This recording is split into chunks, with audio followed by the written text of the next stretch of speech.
Hello friends, welcome to our channel. இன்றைக்கி நாம் மத்தி மீன் குழம்பு எப்படி செய்கிறதுன்னு பார்க்கலாம் வாங்க. இன்றைக்கி நான் 1 கிலோ மத்தி மீன் எடுத்திருக்கேன். வாங்க எப்படி செய்கிறதுன்னு பார்க்கலாம். கொஞ்சமாக நல்லெண்ணெய் ஊற்றிக்கங்க. எண்ணெய் நல்லா காஞ்சதும் கொஞ்சமாக சோம்பு, வெந்தயம் கொஞ்சம், வெங்காயம் 1/2 பவுல். இப்போ வெங்காயம் நல்லா வதங்கிருச்சு.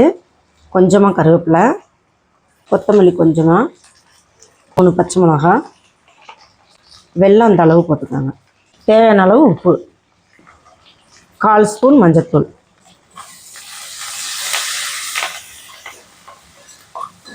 இருபது பல் பூண்டு. நல்லா பொன்னிறமாக வதங்கினதும் நறுக்கி வச்சுருக்க 3 தக்காளி.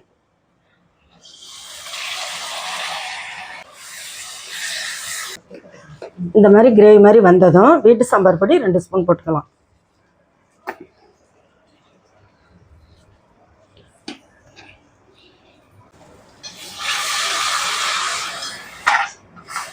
சாம்பார் பொடி போட்டதும் 1 டம்ளர் தண்ணி ஊற்றிக்கோங்க.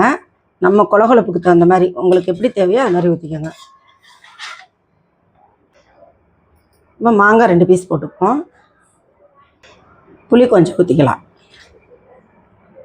இப்போ புளி, சாம்பார் பொடி, மாங்காய் எல்லாம் போட்டிருக்கோம். எல்லாம் கலக்கி ஒன்று சேர்த்ததுக்கப்புறம் உப்பு புளி எல்லாம் கரெக்டாக இருக்கான்னு பார்த்துப்போம். பார்த்துட்டு புளி பத்தலைன்னா கொஞ்சமாக அப்புறம் ஊற்றிக்கலாம். எங்கள் வீட்டில் வந்து எங்கள் பசங்க கொலன்னு இருந்தால் தான் சாப்பிடுவாங்க.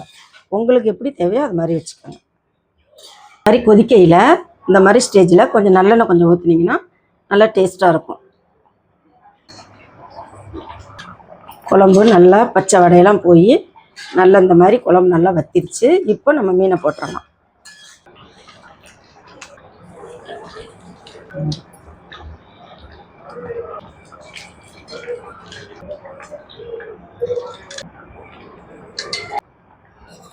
இப்போ நம்ம ஒரு கிளறி அப்படியே மூடி வச்சிட வேண்டியதுதான்.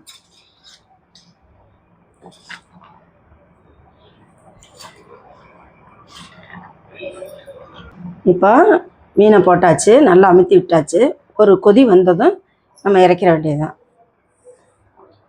அவ்வளோதான், 5 நிமிஷம் போல் மீன் கொதிச்சிருச்சு. இப்போ நம்ம ஸ்டவ் ஆஃப் பண்ணிடலாம். ஒரு மூடி போட்டு மூடிடலாம். அந்த சூட்லேயே வெந்துடும்.